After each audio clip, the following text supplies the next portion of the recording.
भक्तां वरं गृहे माग तुला काय पाहिजे. हिरण्यकश्यपू म्हणतात मुझे अमर बना दो. काय म्हणतात? मला मरण नको, मला अमर बनवा. ब्रह्मदेव म्हणतात अरे बाबा मी जरी ब्रह्मा असलो तरी मला मरण आहे, मी तुझं मरण कसं चुकवणार.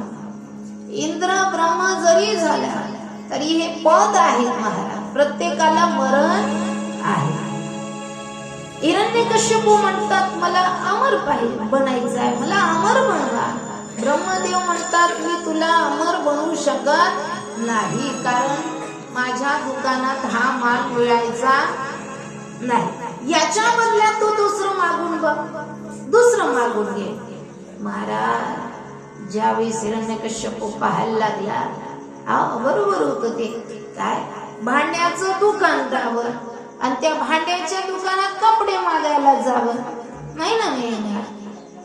भाजीपाल्याचं दुकान ना तिथं सोनं मागायला गेला नाही ना, तिथं 5-10 रुपयाची चुडी भेटणार, तिथं 10-10 हजार लाखाच्या वस्तू नाही ना मिळणार. नाही. मग याच्या बदल्यातली काय मागावं. त्यावेळेस हिरण्यकश्यपू मागायला लागला. काय मागतो? ना दिन में ना रात में. काय माझं मरण दिवसाही नको आणि रात्री नको. ब्रह्मदेव म्हणतात ठीक आहे बाबा, तथास्तु. ना अंदर ना भीतर, माझं मरण घरातही नको आणि बाहेरही नको. तथास्तु.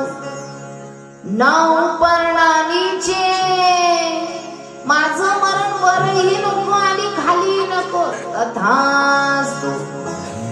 ना अस्त्र से ना शस्त्र से, माझं मरण अस्त्राने नको आणि शस्त्राने नको. तथास्तु.